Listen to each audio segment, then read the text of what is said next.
난 이 기사 보고 저 돌아버린 줄 알았습니다. 아니, 뭐 2차 주고식 때문에 제발 좀 있게 해주세요. 음. 회고록을 또 냈습니다. 문재인 대통령. 회고록이 이번엔 또 이거예요. 변방에서 중심으로 네. 자기 그 외교 대북 정책을 이제 선전하고 싶어 하는 것 같은데 네네. 진짜 변방에서 나락으로 떨어뜨린 사람이 누굽니까? 아, 우리나라를. 진짜로. 예, 외교, 안보 이 측면에서 정말 최악 아니었습니까? 저는 어떤 생각이 드냐면 네, 제2의 햇빛 정책 같다는 생각을 그때 했었는데 네, 그 문재인 대통령이 대통령 됐을 때 네, 네. 그래서 저는 사실 기대가 많았어요. 그렇죠. 진짜로. 어. 그다음에 제가 그때도 방송하고 있었는데 네. 그때는 뭐 일주일에 한 번 정도 했었나 그랬는데 네, 문 대통령 막 그 제가 박수 많이 쳐드렸어요. 네, 네. 왜 쳐드렸느냐? 네, 진짜로 네, 남북 관계가 개선될 수 있겠다. 음흠. 그럴 수 있는 거 아닌가? 네, 그 설마 하는 마음이 들기는 했는데 네. 뭐 평양을 한두 번 갔다 왔습니까? 백두산도 갔다 왔잖아요. 네, 평양은 그 김대중 대통령, 노무현 대통령도 갔었지만 네. 백두산까지 갔다 온 사람은 문재인 대통령밖에 없지 네. 않습니까? 그래서 이거 좀 바뀌려나라고 생각을 했는데 지금에 와가지고 돌이켜 보니까 네. 이건 햇빛 정책이 아니고 네. 핵빛 정책이 아닌가. 핵, 핵, 핵. 뉴클리어. 예. 뉴클리어 라이트 폴리시가 아니었는가. 네. 저는 그런 생각이 들어가지고 지금 진짜 원래 기대가 크면 실망과 분노가 더 큰 거잖아요. 그렇죠. 커지죠. 그러니까 예컨대 우리 뭐 애가 이놈이 공부 좀 한단 말이야. 그다음에 열심히 할 줄 알아. 그다음에 공부도 뭐 열심히 한다 그러면서 아버지 뭐 공부하러 저기 독서실 가겠습니다 해가지고 믿고 그 잘해라 맛있는 것도 사줬는데 기대해봐. 희망을 걸었는데. 기대를 했는데 그놈이 독서실 안 가고 오락실 가가지고 막 그냥 오락실 하고 그리고 난 다음에 피곤한 모습으로 와서 우리는 저놈이 공부했기 때문에 피곤한가 보다 그랬는데 알고 봤더니 오락실 갔다 왔다. 그러면 더 기대는커녕 분노가 더 커지잖아요. 네. 그런 꼴 아닌가. 네. 저는 그런 생각이 드는데 네. 거기에다가 제가 왜 이런 생각을 갖다가 네. 했냐면요. 네. 뭐 여러 가지 것들도 있었지만 음. 올해 2024년 1월 24일에 뭐가 있었냐면 네. 윤미향 의원실에서 네. 종북 토론회가 있었어요. 맞습니다. 국회에서 종북주의자들을 다 들어오게 해놓고 아예 북한의 김정은이 옳다라는 식의 어떤 그 토론회가 있었죠. 그런데 그때 네. 발제했던 사람이 네. 김광수라고 하는 사람인데 네네. 이 김광수의 타이틀이 뭐냐면 네. 평화통일센터 하나 이사장이에요. 네. 그런데 이 김광수라고 하는 사람이 발제를 하면서 네. 대한민국을 협박했어요. 네. 그냥 북한을 북한 좋은 나라 뭐 이게 아니고 네네. 아예 김정은을 대변하면서 대한민국을 협박했어요. 네. 한마디로 이야기하면 뭐라고 협박을 했느냐면은 네. 대한민국은 더 이상 화해와 통일의 상대가 아니다. 대한민국은 동족도 아니고 동질적인 관계도 아니다. 대한민국은 뭐냐? 한마디로 말하면은 교전국이다. 지금 그 우리나라와 북한 사이에는 교전 중인데 휴전만 하고 있을 뿐이다. 네. 그러면서 그 김정은이 뭐라고 이야기했느냐? 한반도 전체를 평정해야 되는데 네. 그 평정할 때 모든 수단을 다 동원해야 된다. 그런데 그 모든 수단에는 핵까지 포함된다는 거거든요. 네. 그러니까 논리적으로 따져 보면은 햇빛 정책이 이제 완성이 돼가지고 북한에 핵이 있어요. 네. 그런데 그 핵을 갖다가 사용할 생각이 있어요. 네. 그런데 지금까지는 남한하고 북한하고 같은 말 쓰고 얼굴도 비슷하게 생기고 그 역사적으로 같은 동질적인 동포다 이런 그 마인드가 있는데 그런 생각이 있는데 그런 동포한테 핵을 갖다가 퍼붓는다? 그건 말이 안 되잖아요. 네. 그러니까 그 논리를 갖다가 다시 하기 위해서 이제는 더 이상 대한민국은 남한과 북한은 같은 동족이 아니고 네. 그럼 남한은 뭐냐? 미국의 식민지다. 네. 이런 논리를 갖다가 우리나라 국회에서 어떤 사람이 나와가지고 발제한다라고 하면서 이야기를 딱 했거든요. 네. 제가 그걸 보고 너무너무 황당해가지고 야 문재인의 햇빛 정책은 그야말로 뉴클리어 라이트 폴리시가 돼버렸구나라고 생각을 했는데 그 와중에 뭐 이거 이상한 책을 갖다 또 써냈다는 거 아니겠습니까? 그렇습니다.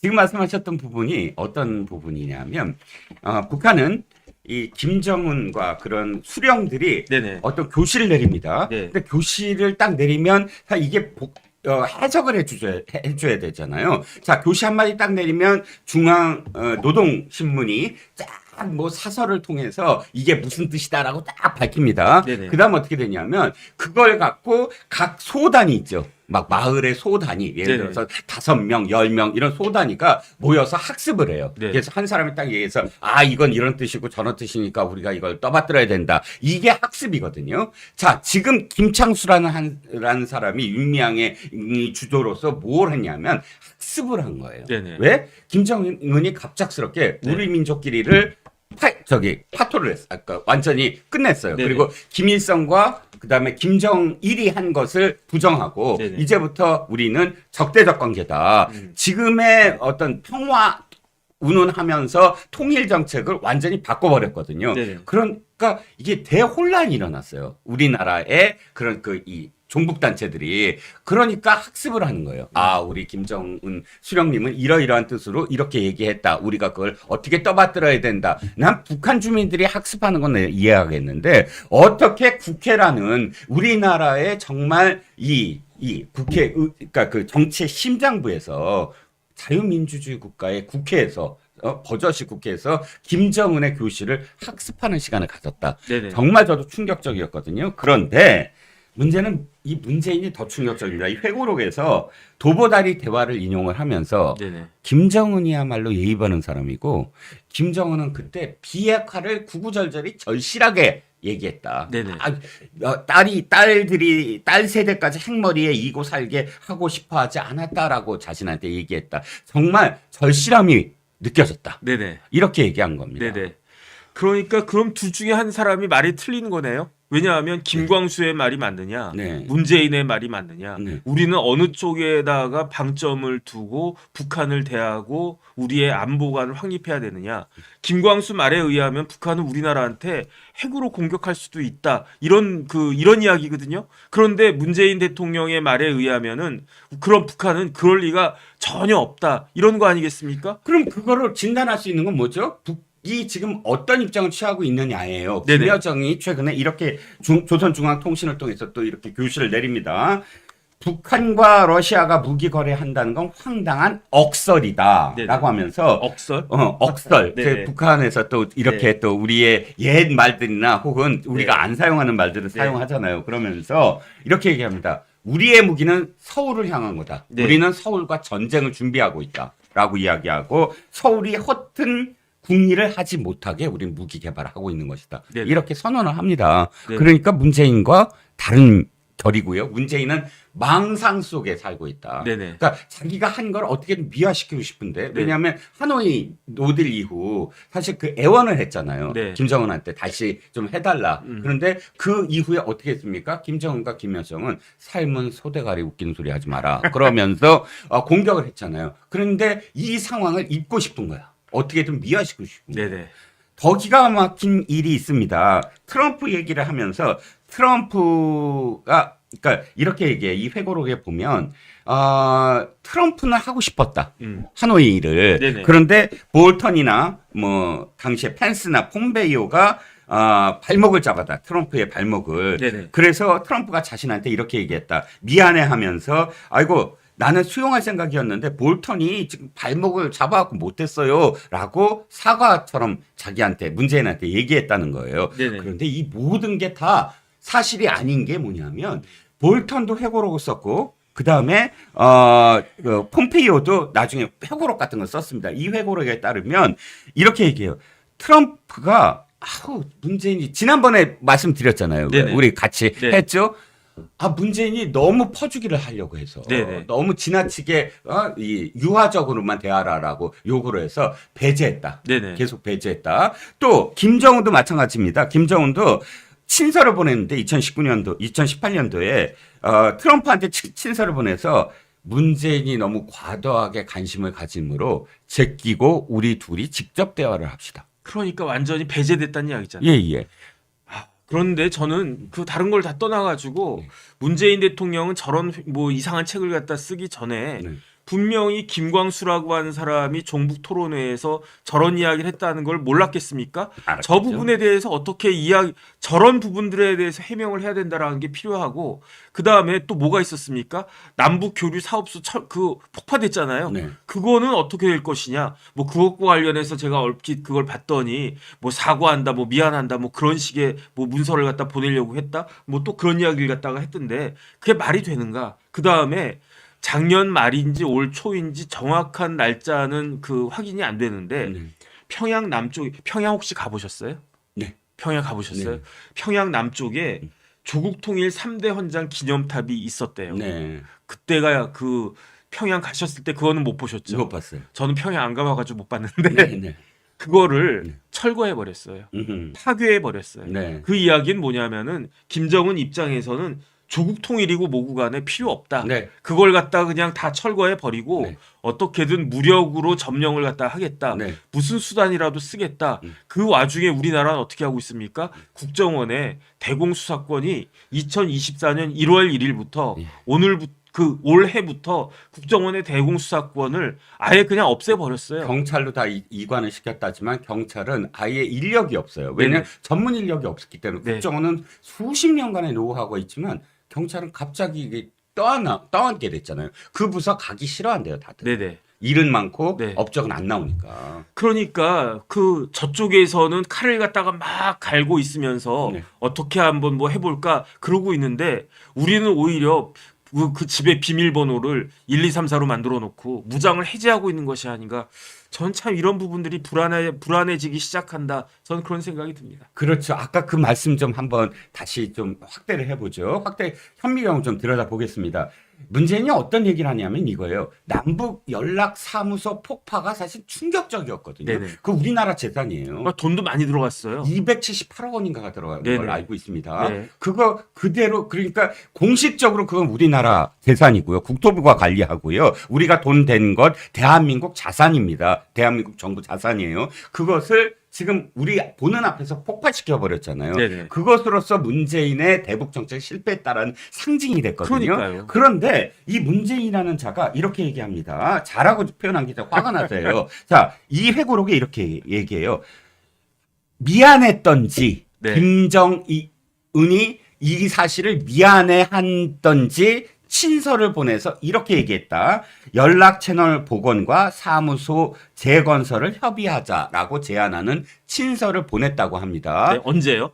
그 후에, 그 1년 후에. 1년 후에. 1년 네네. 후에. 자, 이게 지금 뭐가 문제냐? 친서를 남북 간에 친서가 있다면 공개를 했어야 된다. 네네. 그리고 자기가 지금 그게 가장 최악이잖아요. 지금 상황이. 그러면 공개를 해서 남북 간에 아니야. 이렇게 지금 채널이 복원됐어. 사실 채널 다 끊겼거든요. 네네. 남북 사무소 이 폭파 이전부터 모든 공식적인 비공식적인 연락 채널 전부 다 끊어버렸어요. 그러면 그 친서를 보냈다는 거예요? 보내려고 했는데 안 보냈다는 거예요? 저쪽에서 네네. 보냈다는 거예요. 보냈다는 예, 거예요? 예. 친서가 왔어요? 예, 예. 어. 그러면 제가 이해가 안 가는 게 네네. 친서를 공개를 하지 않았다는 것이고 네네. 공개를 했으면 훨씬 자신의 어떤 명분이 설 수 있는 거잖아요. 아니 이번 책에 공개하면 됐겠네. 그런데 그런 얘기만 하고 그런데 당시 상황을 제가 다 찾아봤더니 더 극악해지고 있었어요. 네네. 대신 김정은이 직접 얘기는 안 하고 김여정이 계속 한 폭파부터 시작을 해갖고 뭐 폭파 때는 이 반공화국 삐라를 보내는 망나니 짓을 했으므로 말기가 무딘 것들이 협박용이라고 오산할까봐 행동으로 보여줘야 된다. 네네. 해갖고 폭파시킨 1년까지 점점 이 수위를 높여서 문재인을 비난만 했거든요. 네네. 그런데 김여정은 비난하고 오빠는 친서 보내서 미안해해요? 네네. 야, 네가 맞는 얘기인가요? 그러니까 대통령은 북한한테 그랬고 경기도지사는 2019년도에 800만 불 북한에 또 돈 퍼줬고 그 와중에 우리나라는 뭐 이렇게 되고 있다가 그러다가 그 김정은이는 친서를 보냈는지 안 보냈는지 그 내용이 확인이 안 돼 있으니까 보냈는지 안 보냈는지도 명확하지 않다는 이야기 아닌가 저는 그렇죠. 그런 의심도 들고요. 그렇죠. 그런데 말은 그렇게 그럴듯하게 해도 행동은 어떻게 했느냐? 다른 걸 다 떠나가지고 남북연락사무소 폭파한 것도 모자라가지고 작년 연말 올 총각 뭐 그맘때쯤에 그 조국 통일 3대 헌장 기념탑 철거하면서 말로는 우리나라 이제 교전국이다, 네. 적대국이다 이렇게 이야기를 하고 있는데 그런데 이 와중에 문재인 전 대통령이라고 하는 사람은 저런 책을 갖다가 써냈으니 네. 제가 봤을 때 다른 사람이 아니고 김정은 입장에서 보면은 이런 모든 사실을 제일 잘하는 사람이 누구겠습니까? 김정은이죠. 김정은이잖아요. 예. 모든 것들을 다 알고 있는 김정은 그 입장에서는 네. 야 문재인 동물에 굉장히 웃기는 사람이구만. 이렇게 웃으면서 역시 뭐 삶은 무슨 대가리 맞구만 이런 이야기하고 있지 않을까. 제 얼굴이 오히려 더 화끈화끈해지는 것이 아닌가 싶습니다. 그렇습니다. 이 폰페이오 그 당시에 국무장관이죠. 네네. 이렇게 얘기를 했습니다. 김정은은 문재인을 위한 시간도 존경심도 없었다. 자기가 지켜본 김정은은 네네. 이런 얘기였는데 문재인만 지금 혼자서 김정은을 짝사랑하고 감싸고 여전히 그러고 있습니다. 김여정 얘기 하나만 더 할까요? 김여정이 네네. 조선중앙통신에서 이렇게 얘기합니다. 지금까지 계속 미사일 쏘고 그다음에 핵 개발하고 했던 것, 최근 들어서 미사일 계속 시험했던 것, 이 모두가 서울을 향한 것이다. 네. 라고 아예 단언을 했습니다. 그런 와중에 문재인 여전히 이렇게 망상 속에서 망상이 심해지면 왜 없는 사실도 다 있는 것처럼 스스로 믿지 않을까요? 네네. 예, 그런 어떤 상황입니다. 아니 제가 국방부 있을 때 네. 판문점 가봤어요. 네. 그때 이제 국방부 공무원들 한번 견학시킨다 해가지고 네. 그래서 용산에서 출발을 했는데 판문점까지 제 기억에 1시간도 안 걸려요. 아, 그렇죠. 그 서울하고 그 휴전선하고까지의 거리보다 네. 서울하고 수원까지 거리가 더 멀 거예요. 그렇습니다. 서울시청 기준으로 해서 예, 예. 강남은 아니지만 네. 그 정도로 지금 사실 우리 바로 머리 위에 지금 북한이라고 하는 그러한 집단이 있는데 그 집단의 호전성은 사실은 굉장히 그다음 우리는 한번 당했잖아요. 네. 6.25를 겪었는데 뭐 시간이 한 70년 몇십 년 지났다고 해가지고 이렇게 무장 해제하고 아이 뭐 이제 괜찮겠지 그러다가 또 당하면은 그 지난 70년 70 몇 년 동안에 우리 그 아버지 그다음에 우리 선배들이 이끌어놨던 네. 그 모든 것들이 한 방에 날아갈 수도 있다는 것을 기억해야 되는 것이 아닌가 저는 그런 생각이 듭니다. 그렇습니다. 자, 마음이 좀 무거워지는 그런 책 얘기까지 해봤습니다. 하지만 뭐 망상 속에 살든 뭐에 하든 우리가 직시해야 될 안보 현실에 대해서는 네. 정권도 바뀌었고 윤 대통령이 여러 가지 어떤 뭐 지금 이 실정이라든지 이런 비판이 있습니다. 하지만 안보만큼은 확실하게 네. 문재인 시절과 달라지고 있고 또 달라져야만 한다라고 생각을 합니다.